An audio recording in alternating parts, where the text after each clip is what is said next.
This is lesson 38. We are on the topic of how to fail. And in this lesson we are going to talk about the failure of trying to be funny but you're actually being cruel with your words. And this can happen when you are relaying an experience in your field of talent. And for example, let's say your interest is related to fishing and some aspect of commercial fishing. So you're going to be out there on the boats and things are going to happen and there are going to be some funny looking characters. Sometimes people look humorous or they say funny things that aren't really related to your talent, but it's very hard not to write about them.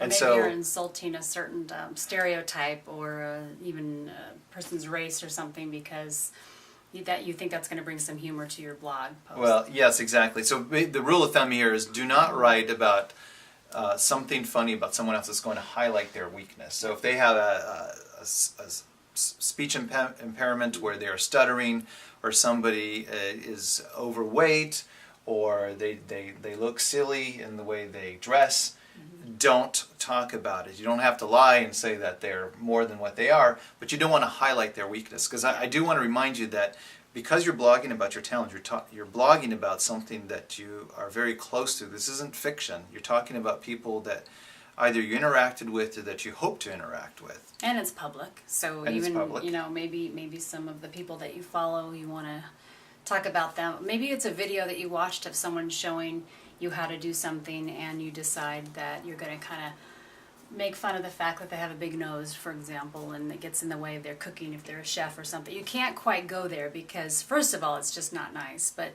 it's also because this person could end up seeing your post. You might get your readers to laugh, but then you'll probably lose the people. Or you could offend your readers if it's, if you're making fun of somebody that they really like, and even though you're not necessarily trying to be mean, you just have to be very careful. It's a fine line to walk. Exactly.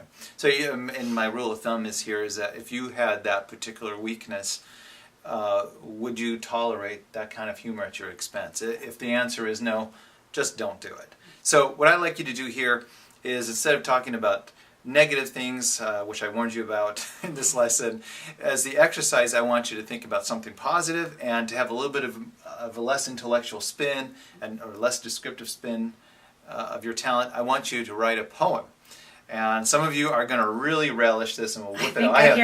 I hear some excitement and I hear some groans. Yeah, and some of you are going to find this more of a chore. But the point of this exercise is that when you're writing about your talent, you're trying to open up the doors of experts, and you want them to be excited about you working with them. And so you want to show that not only do you have determination, grim determination to do whatever it takes to learn, you also want to show that you love this talent and that you understand the easy aspects, the beautiful aspects of it. So I want you to talk about how beautiful your talent is, or one aspect of how a challenging part of it, or yes.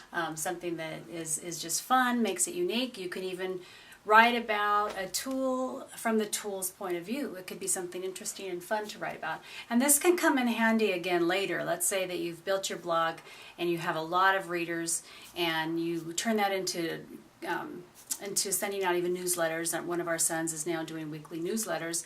And one week it's a Friday and you realize, I just want something fun, a joke or a comic or something. And so you go back and I remember I have something on my blog post way back before I had this many readers. I'm going to put that in my newsletter. So something that you can grab it again in the future.